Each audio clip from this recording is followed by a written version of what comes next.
Bonjour, dans cette vidéo que je vais tâcher de faire courte, mais c'est pas garanti, on va mettre ensemble un certain nombre de choses qu'on a vues ici et là, euh, notamment pour montrer que on peut passer de, enfin comment dire, même si ce sont des espaces de travail différents entre modèle, euh, patch et sculpt, ça n'empêche que tout est lié et qu'on peut passer de l'un à l'autre de manière assez fluide et transparente. Euh, Évidemment, il faut savoir ce qu'on fait. Alors, on va d'abord commencer par parler dans les sketchs des splines. Alors, spline, on n'en a pas fait, je crois, jusqu'à présent. En tout cas, pas en tant que tel. Et on va commencer par là. Alors, un ou une spline, je ne sais pas quel est le genre correct. Le mot français, alors attendez, on va commencer par faire un sketch puisque c'est de ça dont on parle. On va se mettre, c'est pas très important, top dessus. Et on va tout de suite aller se faire une ligne de référence qui va correspondre à un axe. Alors, parce que, attendez, les dimensions, on va quand même prendre des dimensions raisonnables. Euh, On va prendre 40, donc ça va faire 20 plus 20. Voilà, et on clique sur le petit bouton pour dire qu'on a fini. On fait escape parce qu'on va pas refaire une ligne. On fait X pour faire euh, une ligne de construction. Voilà. Alors, donc spline, le mot français qui correspond, et c'est pour ça que dans certains cas, vaut peut-être mieux pas traduire, c'est cerce. Maintenant, moi j'avoue que je connaissais pas le mot et que je l'ai découvert en cherchant. Donc voilà, dans certains cas, la traduction, si c'est pour utiliser des mots qu'on ne connaît pas du tout, c'est pas forcément la meilleure idée. Alors voilà ce qu'est une cerce, puisque au moins en français je sais que c'est du féminin. Donc en fait c'est un morceau de bois, comment dire, lisse, relativement fin, dont on va servir, qu'on va donc plier pour pouvoir tracer des courbes. J'allais dire c'est l'ancêtre peut-être du pistolet à courbe pour les dessinateurs. Et, et- et donc voilà ce qu'est un cerce. Et un spline, qui est donc la traduction, c'est le même mot, c'est la même chose en anglais, c'est un bout de bois destiné à pouvoir faire des courbes. Mais dans le domaine donc informatique et du dessin assisté par ordinateur, eh bien c'est une manière de tracer une courbe qui est gérée par des points, un peu comme les clous, et qu'on va pouvoir déplacer librement. Alors, c'est utile de connaître et de savoir les manipuler lorsqu'on a besoin de faire ce genre de choses. Alors, je vais d'abord aller tracer. Je vais d'abord aller tracer. Ouais, un axe qui va me servir de référence. Euh, donc, on va faire un truc qui soit à peu près comme ça. Donc, on va faire une ligne qui passe par ce point là avec un angle qu'on va prendre 45, c'est peut-être beaucoup. On va faire un truc comme ça.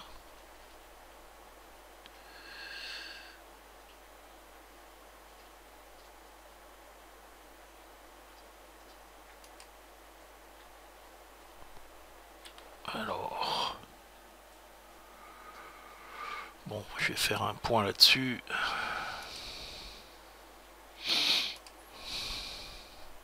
On va zoomer, zoomer, zoomer, zoomer. On va faire un point par là. Et on va aller dire que je veux que ce point-là et ce point-là soient coïncidents. Voilà.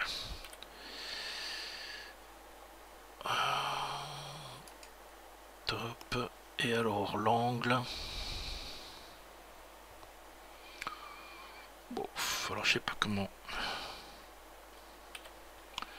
Top, on va se mettre un angle. Donc on va faire dimension entre ça et ça. Voilà. Ouais. 40 ça fait beaucoup. Ah. Mais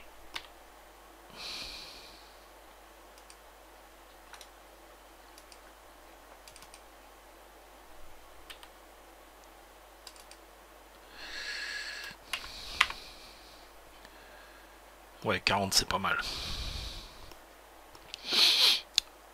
Voilà.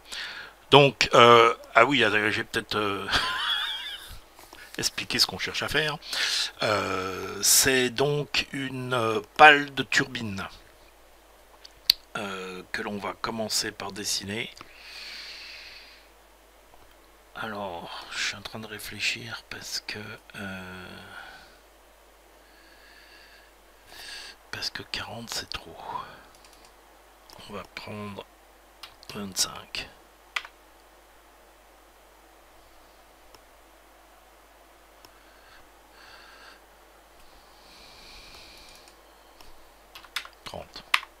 Voilà, bon.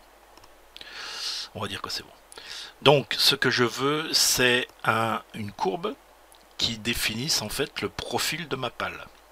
Donc, comme souvent avec les splines, on ne cherche pas. Alors,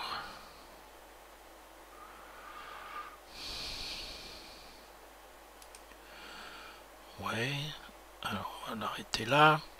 Donc, le spline est défini donc par des points de départ et d'arrêt, mais il faut éviter d'en faire trop parce que en fait ça va pas nous simplifier les manipulations. Alors on a plusieurs façons de modifier le spline. Il y a d'abord ces poignées, on va appeler ça comme ça, qui donnent entre guillemets le poids, c'est-à-dire l'importance relative qu'elles ont par rapport à la courbe elle-même. Donc plus j'agrandis mes poignées, plus ce point devient important dans la définition de la courbe, et plus je diminue, comment dire, ces poignées, plus ce point devient entre guillemets moins important dans la définition de la courbe. C'est-à-dire que, j'allais dire, si je vais à réduire au maximum, pratiquement ce point sera tout seul et on aura presque une droite. Alors que si j'augmente c'est le poids, on va dire, de ce point, on voit que par exemple la courbe ici est bien marquée, et ici on a une courbe continue, alors que si je réduis, la courbe elle devient en fait presque plate sur la partie la plus longue, et l'angle, disons à l'avant, va être moins marqué. Hein. Donc on va tâcher de faire quelque chose où on a une courbe à peu près continue. Ici, est-ce qu'on a besoin de grandir ça?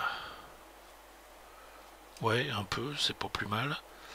Et ici, ici, ça me paraît pas trop mal.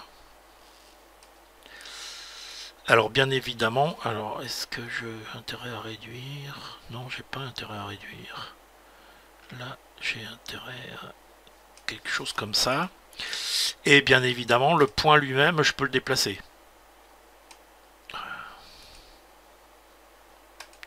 Alors, cliquez à côté. Voilà, le point lui-même, je peux le déplacer jusqu'au moment où ma courbe va venir toucher ce que je souhaite être.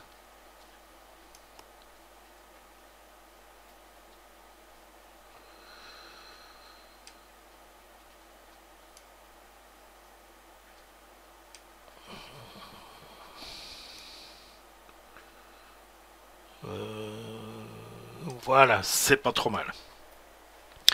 Donc voilà comment définir. Alors là, c'est une seule, enfin c'est une courbe. il y a des angles différents, mais c'est une courbe continue. Rien n'empêcherait, si c'était ce dont on a besoin, d'inverser le sens de la courbe pour faire repartir dans l'autre sens. Hein. Le spline permet vraiment une très très grande souplesse de définition des courbes. Et ben, il n'y a pas 100 000 autres, comment dire, ah, je suis désolé, ce matin, j'arrive plus à trouver mes mots.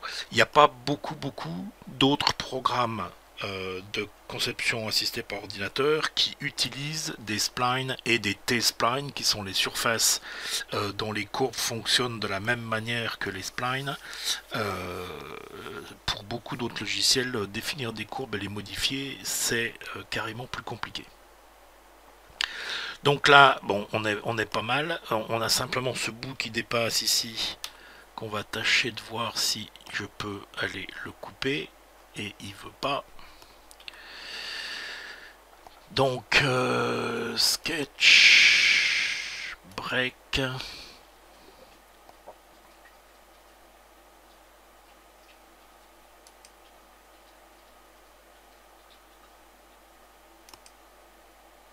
ah pardon, il m'a tout coupé, c'est pas ce que je veux.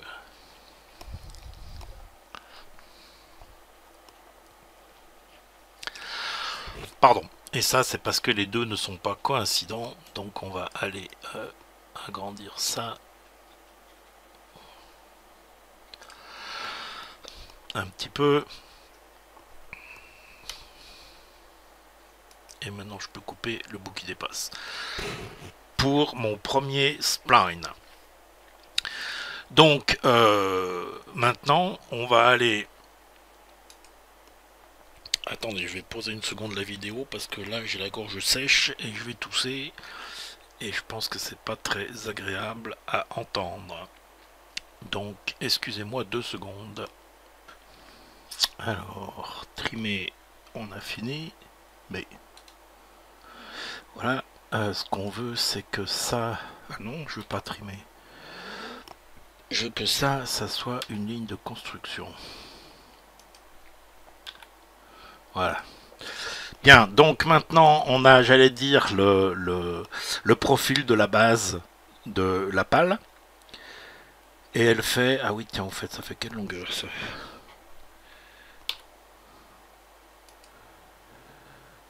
35, 293. Bon, ça pourrait faire 35, hein.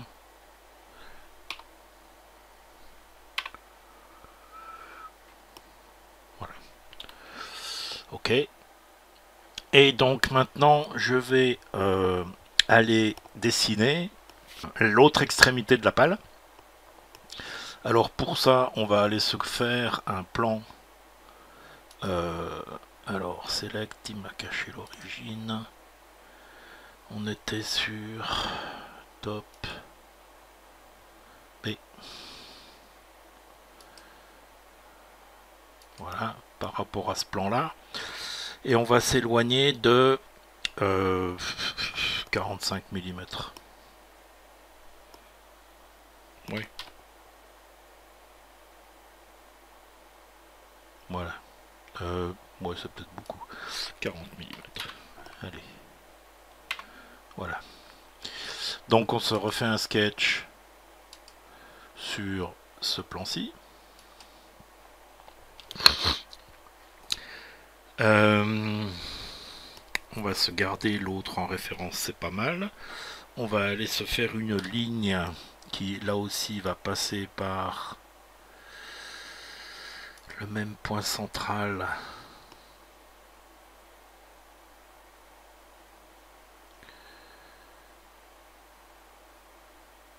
Voilà.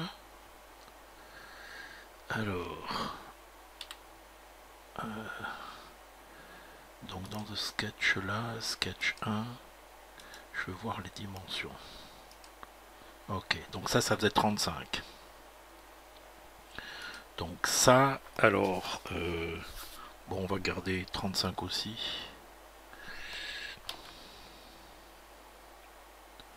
Non, dans ce sens-là. Donc on va mettre 35 aussi. C'est aussi une ligne de construction. Et l'angle, alors on refait D. Parce que l'angle entre ça... Non. Alors, je n'ai pas fait, sur ce sketch-ci, je n'ai pas fait la même ligne de construction. Donc on va le faire.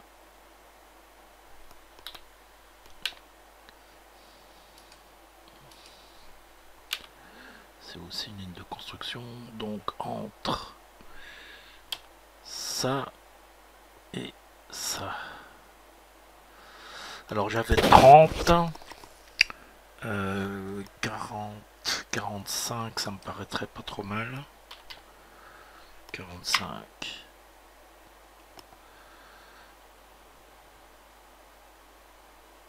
Oh, ça pourrait être plus.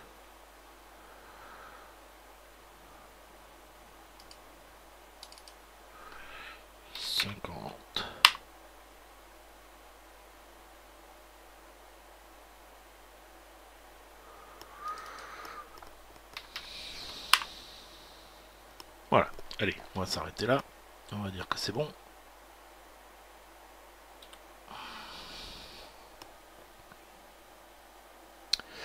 Et de la même manière qu'on l'a fait pour le dessin précédent, enfin le sketch précédent, on va venir se refaire un spline ici.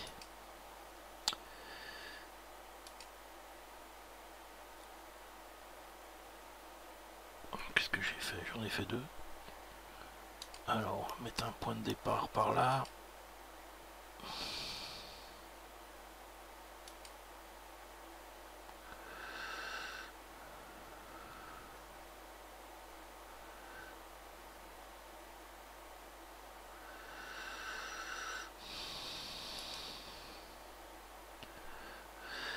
Alors, comme une turbine, par définition, l'intérieur, c'est-à-dire la partie entre guillemets basse, tourne moins vite que la partie extérieure, puisque la distance à parcourir est plus courte.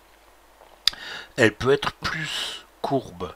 Notre partie intérieure, notre partie extérieure ici, en fait, il va falloir qu'on l'aplatisse un peu. Et on va faire ça en faisant comme ça. Ici, on va aller un peu plus par là. Alors, ah non, pardon, c'est le contraire. Je vais l'aplatir un peu ici.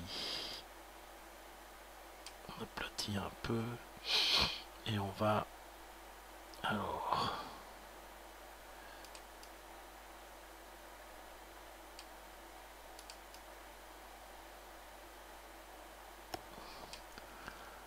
voilà.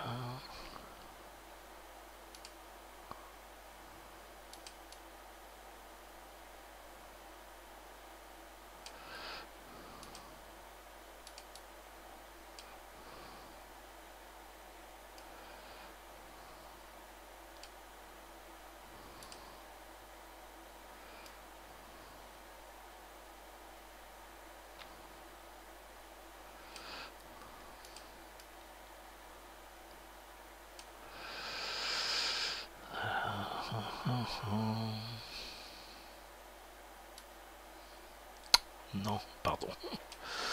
Ça, c'est pas ce que je voulais.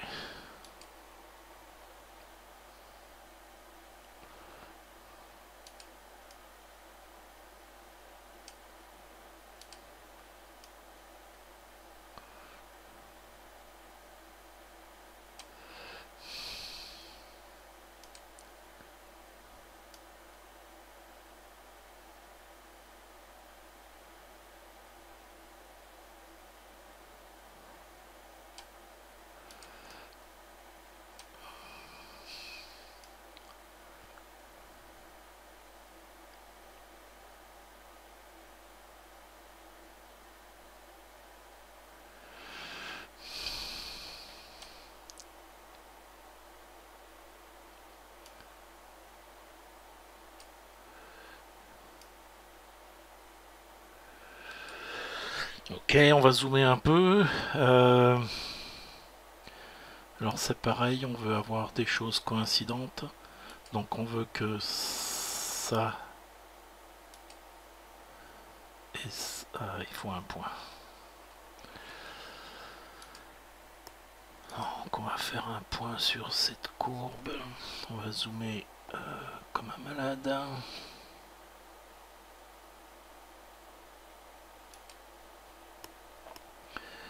Donc coïncident entre ce point et ce point.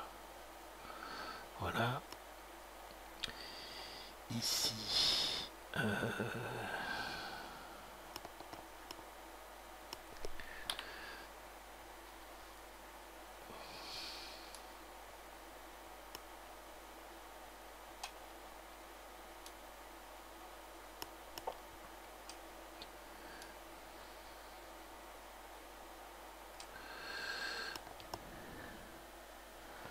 Ouais. Bon, c'est pas trop mal. On va voir si on peut couper les bouts dont on n'a pas besoin. Oui, pour ici. Et pas pour ici, donc ça doit pas être coïncident. Donc, top. Ouh là là. C'est passé où?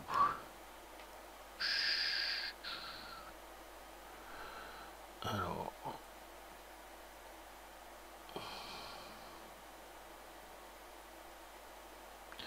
je vais cacher le premier sketch parce que ça rend les deux choses un peu confuses. Alors, top. Montage de zoomer. On va se placer donc un point.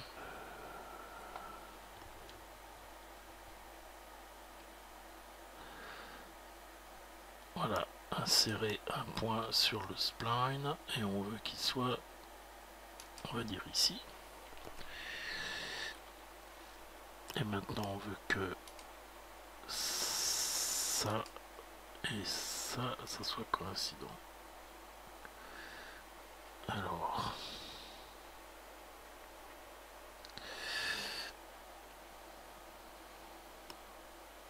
ouais. Donc maintenant trim devrait pouvoir fonctionner sur uniquement cette partie là. Et on a bien ce qu'on veut. Ok. Stop sketch. On rend le premier sketch visible. Et on a nos deux sketchs. Si on se met en vue de dessus, top, voilà. Donc maintenant, on va pouvoir passer dans Patch. On va faire Create, Loft. Et on va faire un loft entre ça et ça. Avec ça.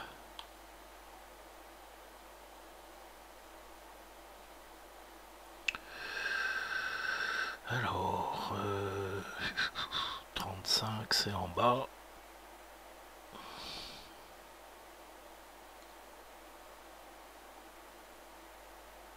Voilà, c'est pas trop mal. Alors, ce que l'on peut faire, parce qu'on voit ça assez souvent sur des pales de ventilateur, pardon, j'ai fait escape quand il fallait pas. Donc, ce qu'on a dit, c'est qu'on faisait loft entre la partie basse qui est ici et la partie haute qui est ici. Voilà. Et on fait OK. C'est ma faute. Donc, ce que je disais, c'est que ce que l'on voit sur un certain nombre de pales de ventilateurs ou turbines, c'est que la forme, donc on va utiliser Edit Form. Alors, on est dans quel sens? Voilà, c'est ça, je pense. Oui, mais c'est pas ce que je veux.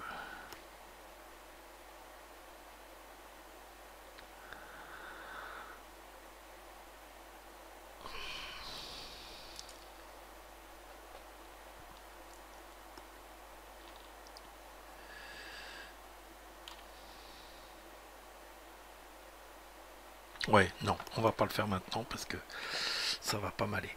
Donc là, on a juste défini une surface qui correspond à nos profils haut et bas. Maintenant, cette surface,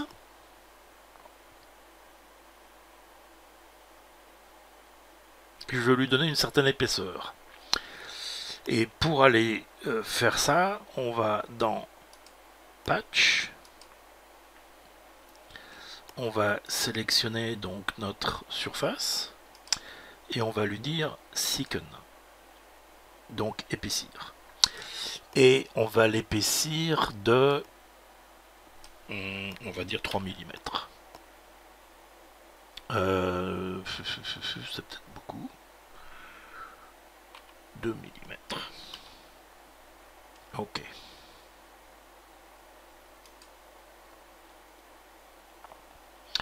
Donc là maintenant, on a un objet, hein, si je vais dans modèle, qui a une certaine épaisseur, donc de 3 mm. Et si on revient dans Bodies ici, on voit que c'est un body classique, entre guillemets, dans modèle. Alors, si c'est une pale de ventilateur, on va tâcher de l'améliorer un petit peu en lui donnant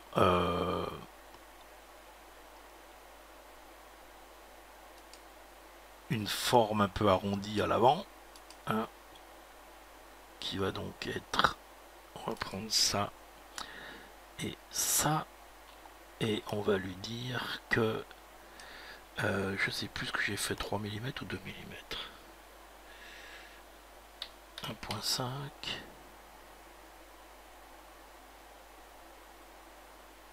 Ah oh.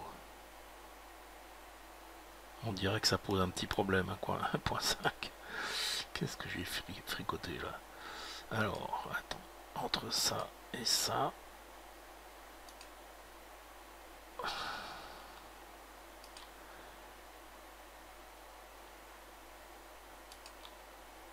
Il y a 2 mm, pardon. Donc, modifie filet.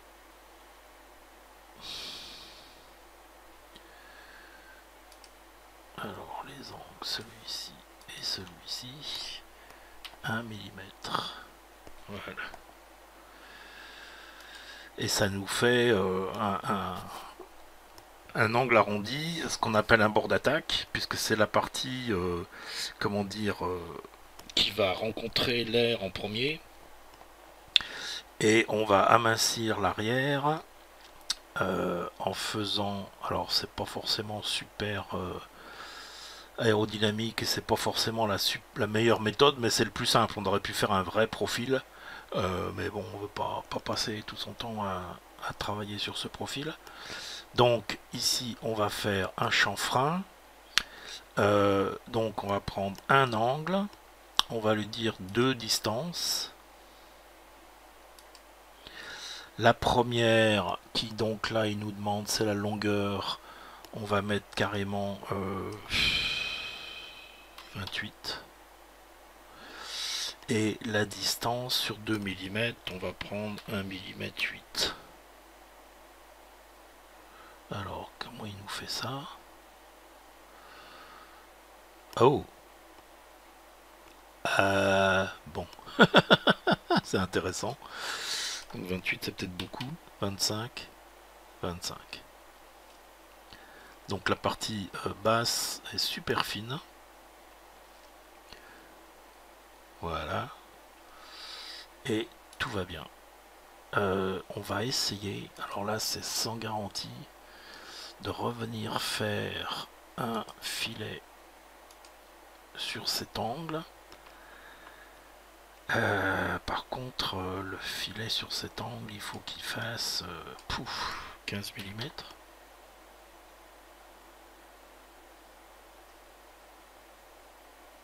Ouais, c'est pas mal. Ça arrondit un peu.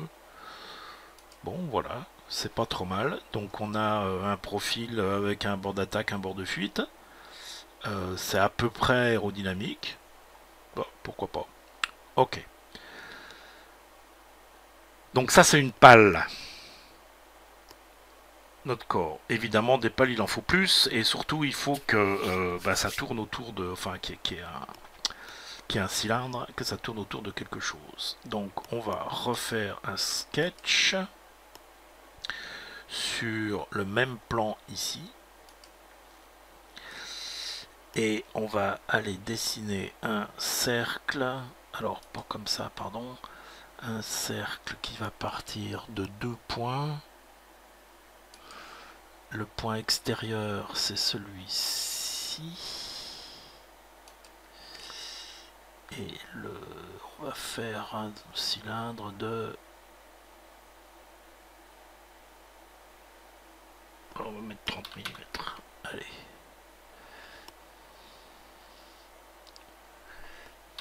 30. Voilà. Ok, donc là on a la base de départ.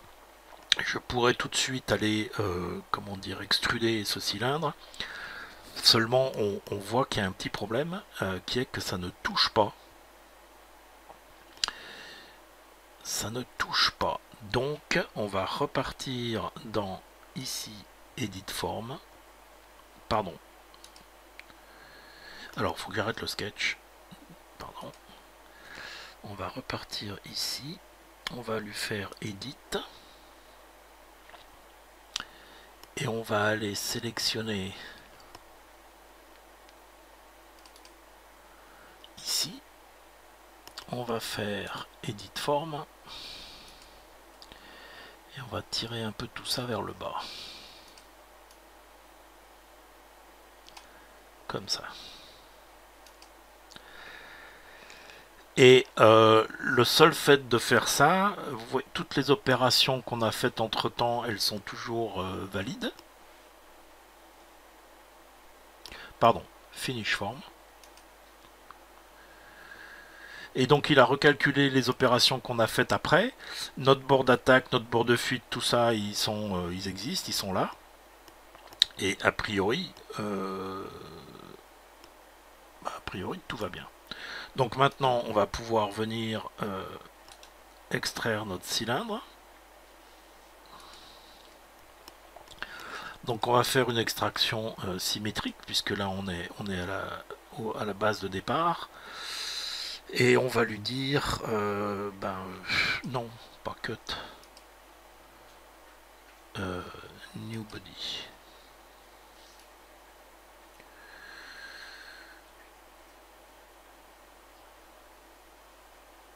Euh, 18, 18, ça va faire 36 mm. Pour avoir un chiffre rond, voilà notre cylindre. Et voilà notre pale. Alors maintenant, c'est le moment de utiliser Create Pattern circulaire. Qu'est-ce qu'on veut dupliquer? C'est notre body ici. On veut le dupliquer autour de quel axe? C'est l'axe de notre cylindre. Et on veut le dupliquer 9 fois.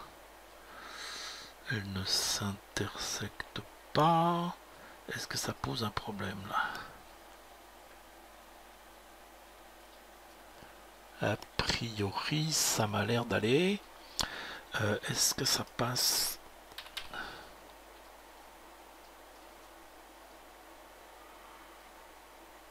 Ouais, ça passe avec 12. Donc, 12. Ok. Donc là, on a, j'allais dire une turbine, qui pourrait fonctionner, à part qu'il y a un défaut, c'est que le sommet de nos pales est droit, alors qu'une turbine, ça fonctionne normalement toujours à l'intérieur d'un conduit, qui bien sûr va être circulaire. Donc, petit défaut qu'on va corriger. Alors, ce que l'on va tout de suite faire, c'est qu'on va assembler nos pales avec le moyeu. Lequel moyeu, d'ailleurs, normalement, si on veut que ça fonctionne, il faut aussi qu'il soit articulé. Alors, on va faire un trou. On va le centrer. Alors, attendez, le trou. On va le mettre là. Référence, on sélectionne.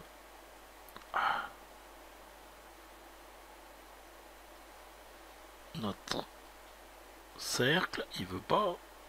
Bon, ok. Voilà. Là, il est centré. Alors, la profondeur, ben non, la profondeur, faut que ça fasse tout. Donc, on va lui mettre 50. Mais si ça dépasse de l'autre côté, c'est pas grave. Le diamètre, on va mettre un axe de 8 mm. 6 mm. Tout dépend du moteur qu'on veut utiliser ou de ce qu'on veut en faire. Mais on va dire OK comme ça. Et alors, donc maintenant, on va venir assembler, combiner les pales. Alors, le target body, pardon. Select le target body, c'est ça.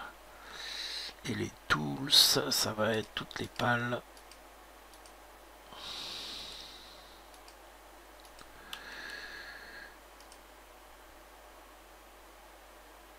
Alors il faut laisser un peu le temps de calculer parce que ça fait beaucoup de choses.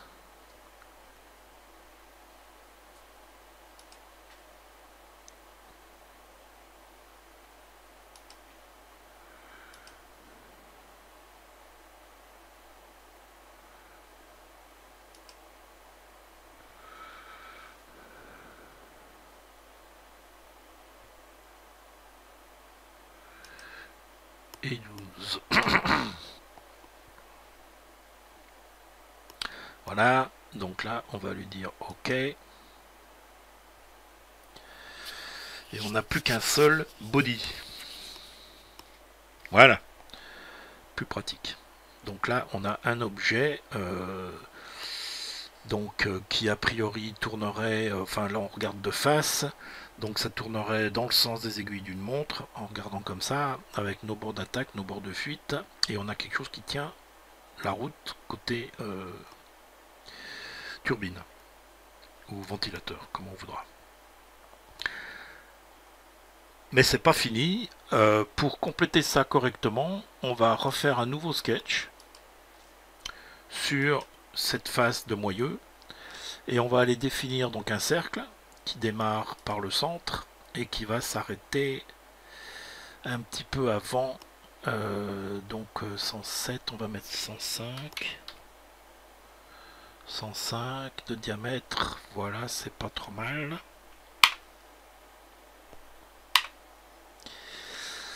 Et on va venir extruder ce cercle. Comme ceci.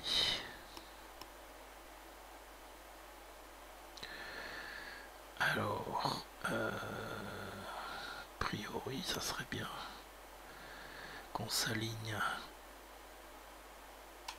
Alors, on va faire right. Au point de vue de la caméra orthographique, c'est bien. Donc, on va venir s'aligner avec notre face arrière ici. Voilà. Et devant, on est forcément aligné puisqu'on est parti de la surface du cylindre.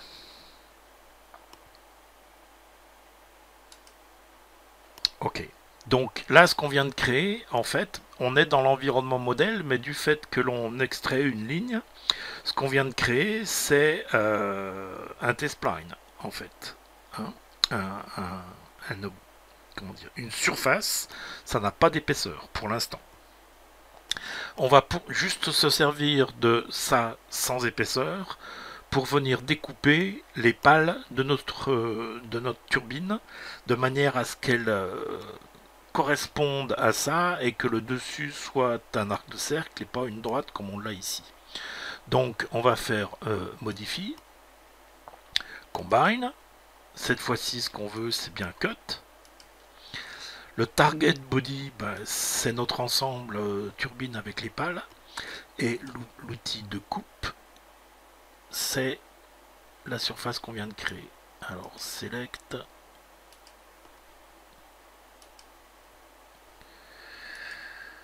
Alors, il veut pas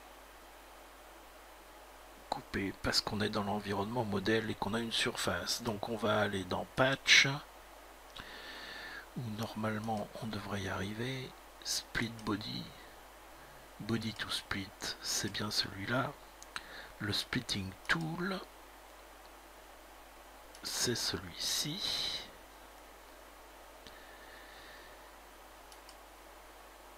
Et on est bon, on découpe nos comment dire, nos pales. Le seul truc, c'est que maintenant, tout ça, on n'en a pas besoin.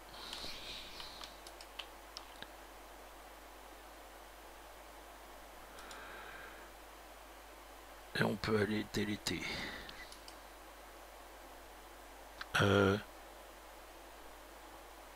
Qu'est-ce qu'il a fait là?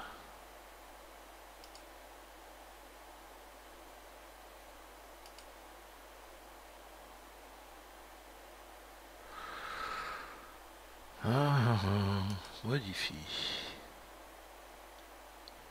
Split body. Body to split, celui-là.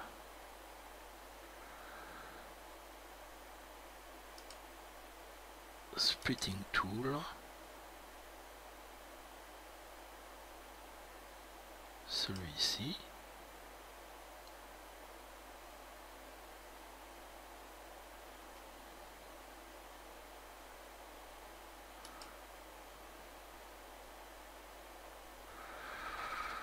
Alors.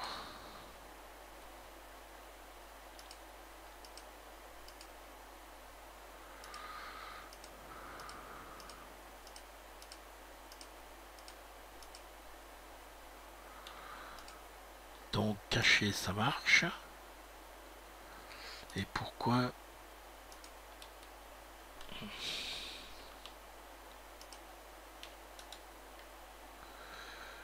delete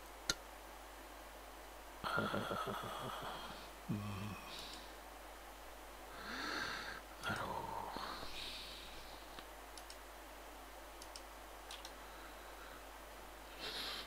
remove, voilà. Bon, alors maintenant j'ai donc pardon, ma turbine qui a les extrémités des pales arrondies normalement, de façon à ce que ça puisse rentrer dans un conduit, comme ça devrait être le cas. Simplement, ce que j'ai là, c'est une surface. Il n'y a pas d'épaisseur. Hein, et donc, c'est pas un conduit. Et de plus, si je fais un conduit qui démarre exactement depuis cette surface, j'ai un petit problème puisque mes pales touchent la surface. Donc, on va faire quelque chose à ce sujet. Alors, on va commencer par sélectionner donc ce body. On est dans l'environnement patch, ce qui nous convient très bien. On va faire Silicon et on va épaissir donc à partir de cette face. On va épaissir pour faire un conduit qui tienne un peu la route. On va dire 3 mm. Allez. Et on épaissit de 3 mm dans une seule direction. Et en faisant un new body. Donc c'est très bien, ça nous convient. Tout ça, ça va bien. Mais mes pales touchent toujours. Donc il va falloir que je coupe pour avoir une certaine tolérance. On va faire ça en resélectionnant le même body. On va lui dire à nouveau Silicon.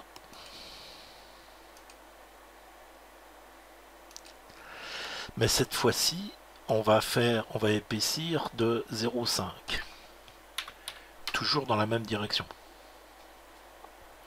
Ok, donc là maintenant j'ai deux bodies, un qui a l'épaisseur de 40 mm et un qui a une épaisseur de 0,5.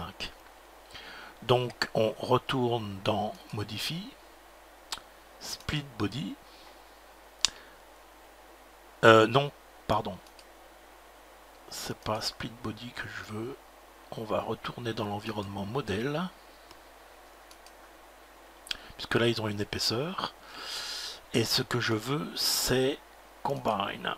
Donc le Target Body, c'est le premier des deux, c'est-à-dire celui qui fait 3 mm. Le Tool Body, c'est le deuxième qui fait 0,5. Et l'opération que je veux, c'est Cut sans garder l'outil. Donc le 0,5 va disparaître.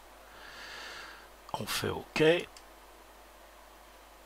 je n'ai plus que un body extérieur qui fait 40 mm. Qui fait, pardon, 3 mm d'épaisseur. Alors on peut aller vérifier que en fait on a bien maintenant 0,5 de tolérance entre mes pales. On peut d'ailleurs aller mesurer. On va prendre une pale, on fait inspect entre ça et donc la surface ici. Non, il n'a pas mesuré ce que je voulais là. Enfin là on voit qu'on a si on s'approche et qu'on zoome, on voit qu'on a un petit jour donc de 0,5 entre le... Alors on va faire inspect, on va sélectionner, alors qu'est-ce qui me sélectionne là? Entre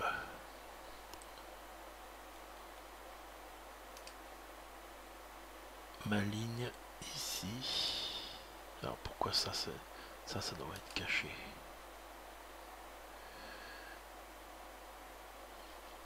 et ma surface,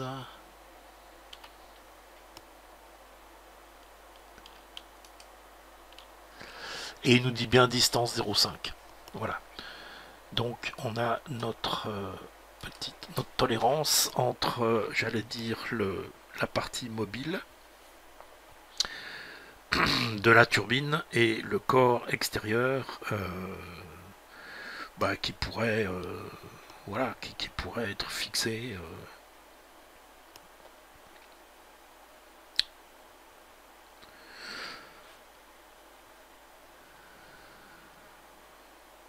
voilà, donc on a une turbine, j'allais dire à peu près, enfin, ou un ventilateur, appelons ça comme on voudra, j'allais dire, en fait, ça dépend de la vitesse à laquelle ça tourne, qui pourrait être a priori imprimé 3D et qui devrait être fonctionnel à partir du moment où votre imprimante est suffisamment précise pour avoir une tolérance de 0,5, ça devrait le faire. Et si la tolérance ne suffit pas, on peut recommencer la même opération en refaisant à partir donc de notre surface ici, en refaisant un corps qui ferait par exemple 1 mm au lieu de 0,5 et dont on servirait pour découper exactement de la même façon qu'on vient de le faire, pardon. Et voilà, donc on a, j'allais dire, un corps imprimable qui normalement mériterait d'avoir des pattes ou quelque chose pour pouvoir le fixer, le faire tenir de façon fixe, et la partie turbine qui devrait être activée avec un petit moteur pour la faire tourner. Voilà. Donc, bon, c'est un peu plus long que je voulais, je pensais faire une vidéo courte, elle fait quasiment 1 heure, c'est pas très court, mais on a vu plusieurs choses simultanément, dans le même travail ici, qui est d'avoir donc tout d'abord des splines sur deux croquis. On va revenir rapidement, hop, avec l'historique. Donc la première chose qu'on a faite, alors le sketch n'est pas visible, c'est donc de dessiner une courbe avec Spline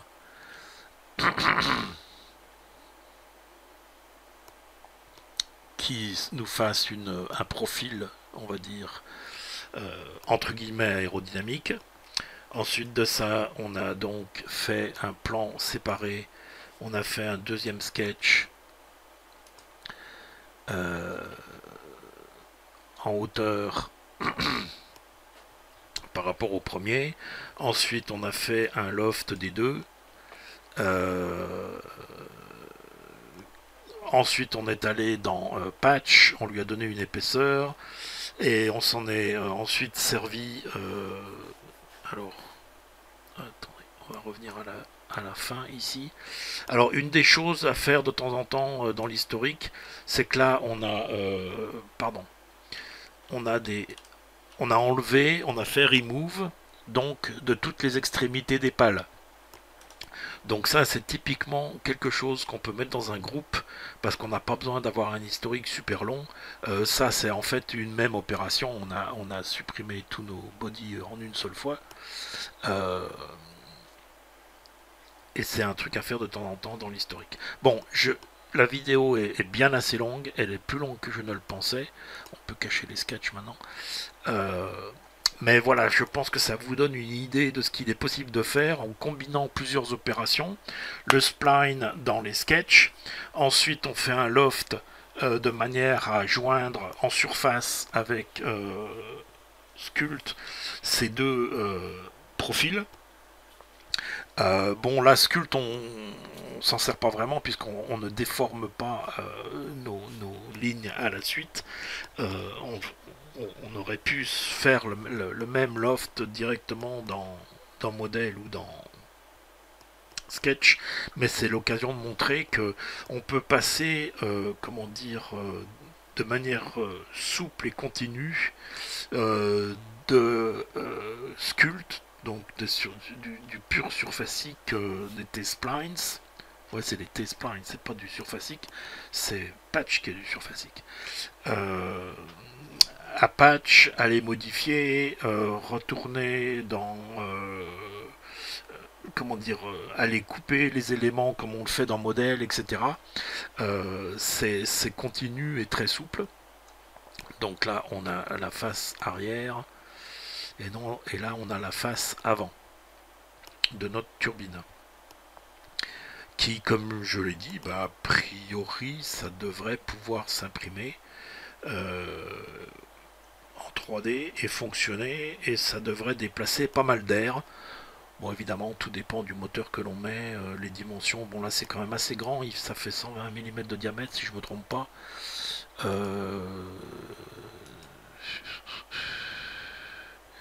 111 mm de diamètre. Bon, ça fait assez grand, mais ça pourrait se réduire, je pense, sans trop de problème. Bon, voilà. J'espère que ça vous a intéressé.